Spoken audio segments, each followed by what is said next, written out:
and Elizabeth will be the one who lies. We'll get to it later. I never thought you but a good man, John, only somewhat bewildered. Now, a 3B question that I love to ask is, if you are in love with someone and that someone messes around on you with another someone, okay? And then you find out, do you still think of that someone who you love as a good person, only somewhat bewildered?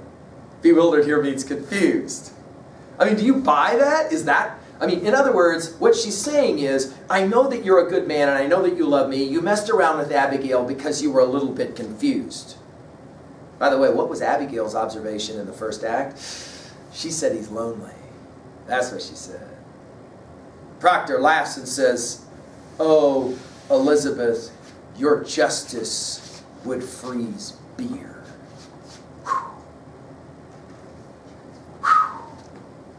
Now this is nasty, isn't it, right? In other words, what's he say? You're never going to forgive me.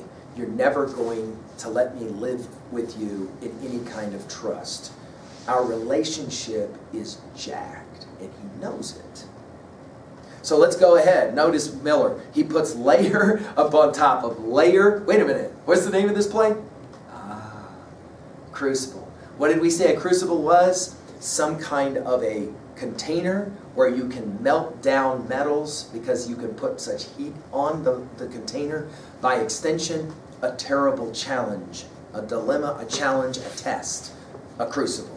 John Proctor is clearly in the middle of a serious problem. Of course, it's fascinating to ask a 3B question really quickly, so let's do it for your annotations. We have two different kinds of viewers of this scene.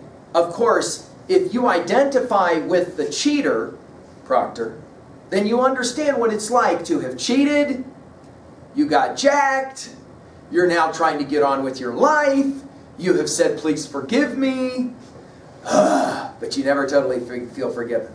If you identify with the cheated, Elizabeth, then you obviously feel sorry for her. Here is a woman trying to get on with her life and with Proctor, but he didn't tell her that he was completely alone with Abigail, and he seems reluctant to go in and jack Abigail.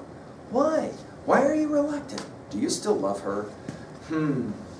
Notice how, as observers that are somewhat neutral, we can understand both sides of the equation, can't we? All of a sudden, Mary Warren shows up. And Mary Warren is going to make some interesting observations. So the next movement in this act is, whoops, as if Proctor doesn't have enough problems, the Crucible. Proctor now has to deal with Mary Warren showing a little bit of attitude and also relating information about what's going down in Salem. It's not a pretty picture. Warren, how are you going to Salem when I forbid it? You mock me! 1165. If you dare leave this house again! Pray not help me. My insides are all shuddering. I'm in the proceedings all day, sir. What are these proceedings here? When will you proceed to keep this house as you are paid £9 a year to do, and my wife not wholly well? I made a gift for you today, goody Proctor. I had to sit long hours in a chair and pass the time with sewing. Here, this doll. Thank you, Mary. It's a fair puppet. We must all love each other now, goody Proctor. Indeed we must. Mary, is it true? There'll be 14 women arrested? No, sir. There'll be 39 now. Now we're up to 39. She's weeping. Goody husband will hang. Hang, you say? The deputy governor will permit it? Lieutenant Starr, he must. But not Sarah Good. For Sarah Good confessed, you see. Confessed to what? That she sometimes makes a contact with Lucifer and wrote her name in his black book with her blood and bound herself to Tom and Christians till God's thrown down, and we must all worship her forevermore. 1166. Surely you know what a jabbler she is. Did you tell them that? Mr. Proctor, in open court she nearly choked us all to death. How choked you? She sent her spirit out. Oh, Mary. She tried to kill me many times, goody Proctor. I never heard you mention that before. I never knew it before. I never knew anything before. When she come into the court, I say to myself, I must not accuse this woman, for she sleep in ditches and so very old and poor. But then she sit there, denying and denying, and I feel a misty coldness climbing up my back, and the skin on my skull begin to creep, and I feel a my neck, and I cannot breathe air. And then I hear a voice, a screaming voice, and it was my voice. And all at once, I remembered everything she'd done to me. Why? What did she do to you? So many times, Mr. Proctor, she'd come to this very door, big and bread and a cup of cider, and mark this, whenever I turned her away empty, she mumbled. Mumble? She may mumble if she's hungry. But what does she mumble? You must remember, Goody Proctor, last month, a Monday, I think, she walked away, and I thought my guts would burst for 2 days after. Do you remember it? Oh, I do, I think I And do. so I told that to Judge Hathorne, and he asks her, Goody Osborne, says he, what cause do you mumble that this girl must fall sick after turning you away? And she replies, why, Your Excellency, no cause at all. I only say my commandments. I hope I may say my commandments, says she. And that's an upright answer. Aye, but then Judge Hathorne says, recite for us your commandments. And of all the 10, she could not say a single one. She never knew no commandments, and they had her in a flat lie. And so condemned her. Why, they must when she condemned herself. But the proof. I told you the proof. It's hard proof. Hard as rock, the judges said. You will not go to court again, Mary Woman. I must tell you, sir, I will be gone every day now. I am amazed that you do not see what weighty work we do. What work you do? It's strange work for a Christian girl to hang old women. I am an official of the court. They say that Official? the devil's loose in Salem, Mr. Proctor. We must discover Where's where it's my hiding. John, I saved your wife's life today. Whoa. I am accused. Someone mentioned. Accused. I'm bound by law. I cannot tell it. I only hope, Mr. Proctor, you'll not be so sarcastical no more. 4 judges and the king's deputy sat to dinner with us but an hour ago. I would have you speak civilly to me from this out. Go to bed. I'll not be ordered to bed no more, Mr. Proctor. I'm 18 and a woman, however single. Oh, do you wish to sit up? Then sit up. I wish to go to bed. Good night, then. Top of 1168.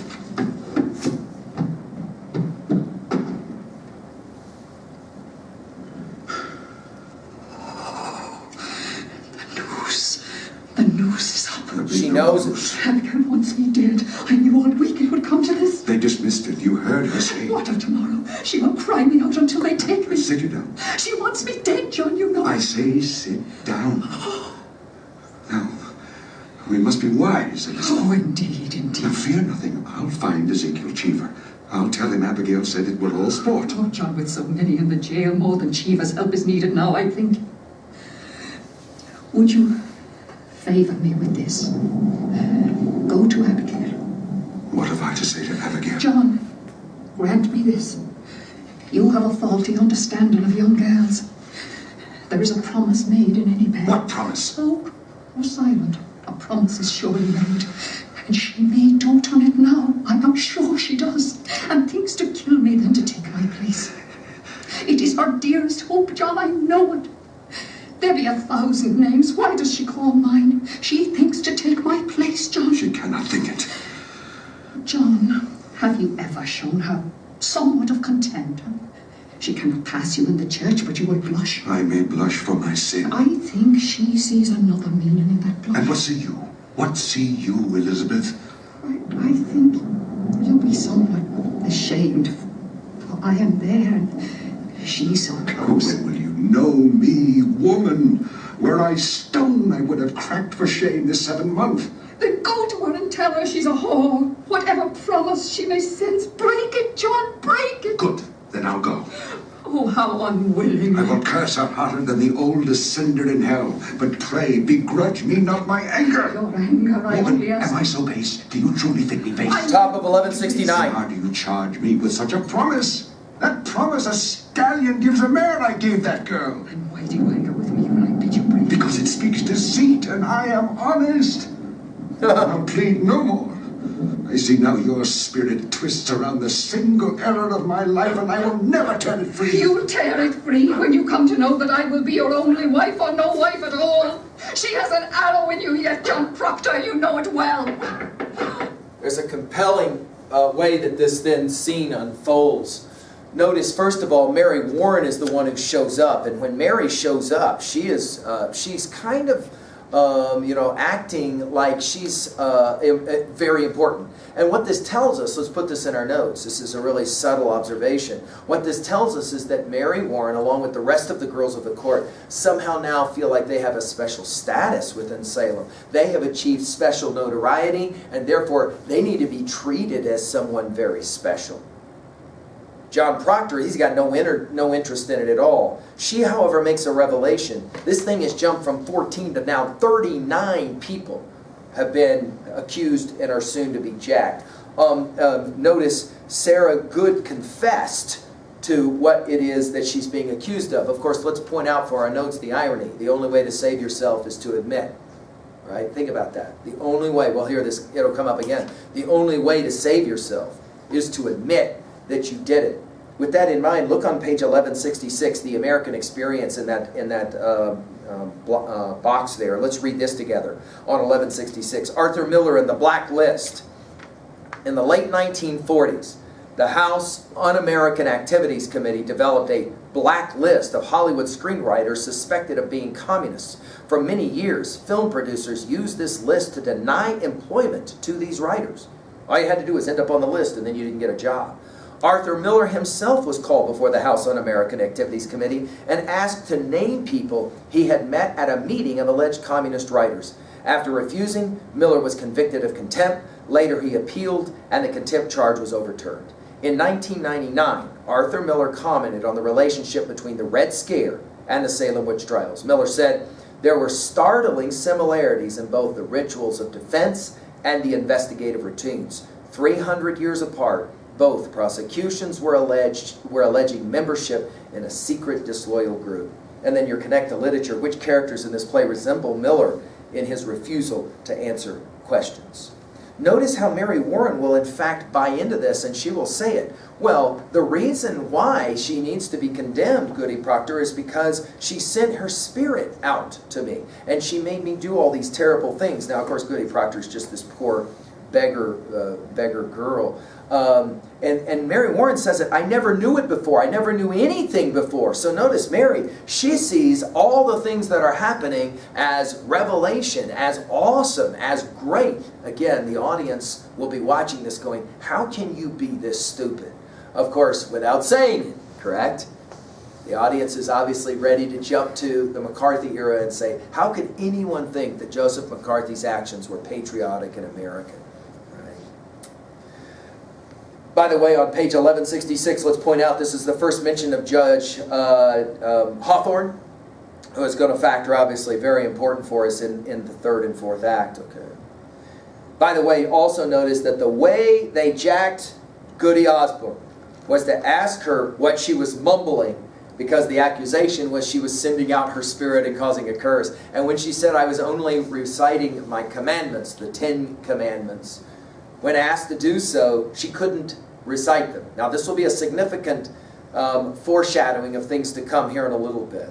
Proctor's asking about proof, but notice Mary Warren at the top of 1167 says, "It's hard proof, hard as rock," the judges said. Then, when John Proctor's ready to jack Mary Warren and say, "You're not allowed to go back to Salem anymore," she will say it. "I saved Elizabeth's life today." Elizabeth is like, "What? I'm accused?" Notice Mary Warren, somewhat mentioned. Let's write it down. This is significant. How do you jack someone's reputation? All you have to do is just kind of somewhat mention it. Now we can pause at 3a and make the observation that this is exactly what Iago says in Shakespeare's play Othello. All you have to do is just kind of suggest stuff, and the human mind will do the rest of the work. Mary Warren, of course, then is told, she says, "I'm bound by law to return." And she will even say, "You can't tell me what to do anymore. I'll go to bed when I want to go to bed." Leaving John and Elizabeth alone again. Notice at the top of 1168. It's powerful stuff here. Notice Elizabeth says it. The noose is up. Of course, this is compelling because what will happen at the end of our play is John Proctor himself will have his neck in a noose. So for her to say this, it's one of the tragedies of this play, of lots of tragedies. Let's write this down. That Elizabeth from the very beginning knows where this thing is headed. It is one of the penultimate tragedies of this play, and it's what makes John Proctor a protagonist, that he continues to believe this cannot be happening. This cannot be happening. There is absolutely no way that it's going to all end up this way. Of course, the audience, because they're aware of the history already, the historicity of the Salem witch trials, they know that the predictions are probably pretty good that somebody's like John Proctor is going to get jacked. Notice the irony of Proctor on page 1168. Now we must be wise, Elizabeth. Her response is, this is simple. You can solve this problem right now. The reason why Abigail has named me is because she wants me dead. The easy way to solve that problem is for you to go to Abigail and tell her that she is a whore. That is to say, insult her. If you insult her, she will know outright you have no interest in her anymore. Is Elizabeth pointing out, by the way, that every time he walks by Abigail at church or whatever, or she walks by him, he blushes. It's very possible that Abigail interprets this blush as, you still want to be with me, leading Elizabeth to suggest, you need to take charge here, John. You gotta deal with this. Notice Elizabeth says at the very bottom, he says, I may blush, and he asks, what see you when you see me blushing, right? She says, I think you somewhat ashamed, for I am there, and she's so close. Proctor, when will you know me, woman? Were I stone, I would have cracked for shame the 7 month. Then go and tell her she's a whore. Whatever promise she may sense, break it off, John, break it. In other words, let's put it in our notes. Elizabeth does still distrust John. In other words, she thinks he's holding out a little bit. Which begs a really interesting 3B question. Do you think John still has feelings for Abigail? We've only seen him with her one time, and when they were together, he did seem to kind of give away a bit of information, like he has gone to her house and stood outside of her window and looked up at her window. Notice Proctor, he continues. Obviously, he's very upset. He says, I will go. He goes, all right, I'll go. But notice at the top of 1169, Elizabeth says it. Yeah, but you're not going very excitedly about it. Proctor says, notice, I will curse her hotter than the oldest cinder in hell. But pray you, begrudge me not my anger. In other words, I have a right to be upset about doing what I'm doing. She's like, your anger. I only ask you, woman, am I so base? Do you truly think me base? I never called you base. In other words, the reason why he doesn't want to do this is because he hopes he can still sleep with Abigail. Then how do you charge me with such a promise? The promise that a stallion gives a mare, I gave that girl. Whoa. Now this is significant because you'll remember earlier that she actually said that when she was standing next to him that he was kind of like a stallion trembling because he clearly wanted to be sleeping with her. Then why do you anger with me when I bid you break it? Because, Proctor, it's an interesting line. The reason why, he says, I don't want to have to do this with Abigail is because it speaks deceit. And I am honest. Which will, of course, beg a question. Do you think of John Proctor as an honest man? Why or why not? And again, notice how this works. I've had juniors that say, all right, I'll be honest. I've been in a situation like this where I had the girl, I messed around on the girl, I confessed to the girl, I said I'll never do it again, and then I ended up at a party with that other girl, and my girlfriend found out, and she accused me, and I got mad. And she was like, it's true. You wouldn't be getting mad if it wasn't true. And he's like, no, I'm getting mad because you're suggesting I'm not honest, and I want to say I'm honest. Of course, in the moment I say I'm honest, I have to admit, yeah, but I was dishonest. So I kind of like don't have a leg to stand on, right? He says, I'm honest, but I'll plead no more. I see now, look at this, powerful. I see now your spirit twists around the single error of my life, and I will never tear it free. Compelling. This takes us back to the word picture language of earlier when Hale said we may have to tear the evil spirit out. Notice John here will admit that I can see it now. The devil is playing a nasty game here, he says. I can't get away. There's no way. I'm somehow stuck in a situation I can't get out of. Notice, she says it. You'll tear it free when you come to know that I will be your only wife, or no wife at all. In other words, she says, I'm not going to let you, no. I'm not going to let you play this game with this other girl, Abigail. No way. Right? She, look at what she says. She has an arrow in you yet, John Proctor, and you know it well. Whoa! In other words, she says it out loud. I know that you still want to be with Abigail, but you want to be a good guy, and that means that you're going to stay with me. In other words, I realize I'm kind of second best to you, but there is absolutely no way I'm willing to die over this. No way at all. The irony of all ironies is, look who shows up. Reverend Hale. I'm with you on 1169. Look who shows up. Right, Reverend Hale.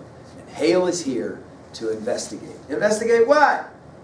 Well, investigate, obviously, this accusation against the Proctors. Now, there's going to be obvious issues here because Proctor and his wife have both been accused. And now Hale's job is to come and find out the truth. So what does this tell us? Well, he's moved on from deciding whether Betty was possessed of the devil to finding out the character of the two people, John and Elizabeth Proctor.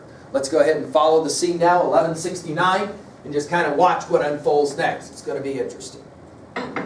Yes? Good evening. Why, Mr. Hale.